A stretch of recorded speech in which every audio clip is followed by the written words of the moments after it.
ಭವಾನಿ, ಏನತ್ತರ್ವಾ, ಯಾಕೆ ಹೀಗೆ ಕುಕ್ಕೊಳ್ತಿದ್ಯಾ? ಮಗುಗೆ ವಿರಾಟ್ ಪ್ರೀತಿಯಿಂದ ಹಾಕಿದ್ ಸರ ಕಾಣಿಸ್ತಿಲ್ವಲ್ಲ, ಅದೆಲ್ಲಿ ಹೋಯ್ತು? ಅಶಿಶು, ಇಷ್ಟು ಬೇಗ ನೀನು ನೋಟಿಸ್ ಮಾಡ್ತೀಯ ಅಂತ ನಾನು ಅನ್ಕೊಂಡೇ ಇರಲಿಲ್ಲ. ನಾನೇನಾದರೂ ಸಿಂಧುಗ್ ಚೈನ್ ವಾಪಸ್ ಕೊಟ್ಟು ಬಂದೆ ಅಂತ ಗೊತ್ತಾದ್ರೆ ಡೆಫಿನೆಟ್ಲಿ ಜಗಳ ಮಾಡ್ತಾನೆ. ಭವಾನಿ, ನಿನ್ನೆ ಕೇಳ್ತಿರೋದು, ಸರ ಎಲ್ಲಿ? ಸರ ಕಾಣ್ತಿಲ್ಲ ಅಂತ ನೀನ್ ಯಾಕೆ ಇಷ್ಟೊಂದು ಗಾಬರಿ ಆಗ್ತಿದ್ಯಾ? ಕಳ್ದು ಹೋದ್ರೆ ಇನ್ನೊಂದು ಮಾಡ್ಸಿದ್ರಾಯ್ತು ಬಿಡು. ಸರ ಇನ್ನೊಂದು ಮಾಡಿಸ್ಬಹುದು, ಆದ್ರೆ ಆ ಸರಕ್ಕೆ ನನ್ನ ತಮ್ಮ ಕೊಟ್ಟಷ್ಟು ಬೆಲೆ ಇರಲ್ಲ. ಅವನಷ್ಟು ಪ್ರೀತಿಯಿಂದ ಕೊಟ್ಟು ಸರ ಕಾಣ್ತಾ ಇಲ್ಲ ಅಂದ್ರೆ ಅರ್ಥ ಏನು? ಈಗ ನಾನು ಏನು ಹೇಳಿದ್ರು ಅಥರ್ವ ನನ್ನ ಬಿಡೋ ಥರ ಇಲ್ಲ.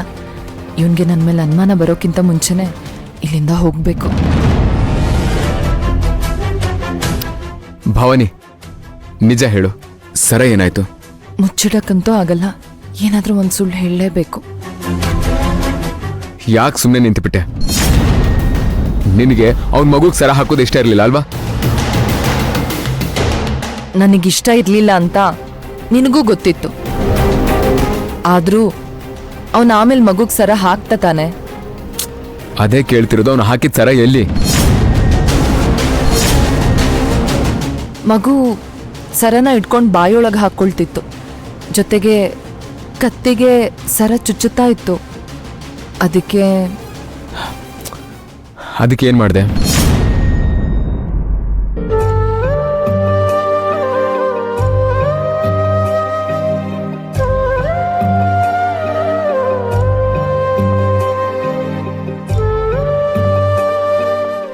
ಸಿಂಧು ಅವರೇ, ನಿಮ್ಮನ್ನ ಹೀಗೆ ನೋಡೋಕ್ಕೆ ತುಂಬ ಕಷ್ಟ ಆಗುತ್ತೆ. ಪ್ಲೀಸ್ ಬೇಜಾರು ಮಾಡ್ಕೋಬೇಡಿ. ಇಷ್ಟೊಂದು ಪ್ರೀತಿಸ್ತೀರ ನನ್ನ?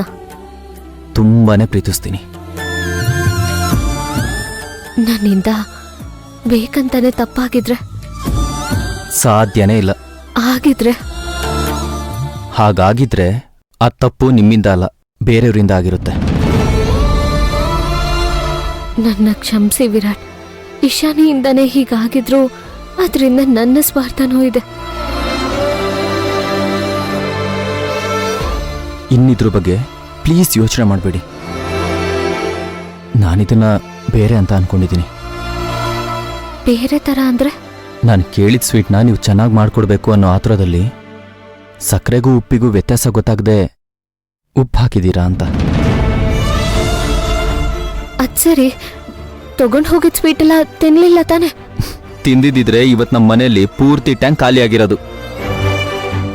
ಆಮೇಲೆ ನೀವೆಲ್ಲ ಊಟಕ್ಕೆ ಸ್ನಾನಕ್ಕೆ ನೀರಿಲ್ದೆ ಕಷ್ಟ ಪಡ್ಬೇಕಾಗುತ್ತೆ ಅಂತ ಸುಮ್ಮನಾದೆ ಅಷ್ಟೆ.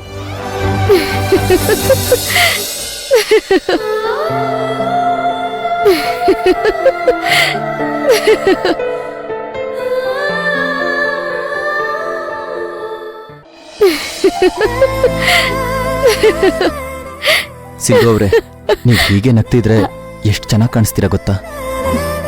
ಎಷ್ಟು? ಹೇಳಕ್ಕಾಗದೆ ಇರೋಷ್ಟು.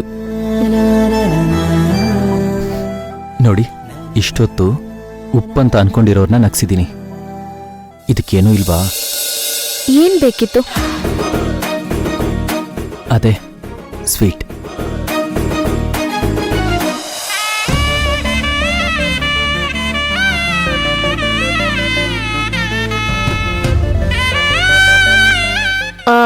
ಅಯ್ಯೋ, ಮರ್ತೇ ಬಿಟ್ಟೆ. ಒಂದ್ ನಿಮಿಷ ಬಂದೆ.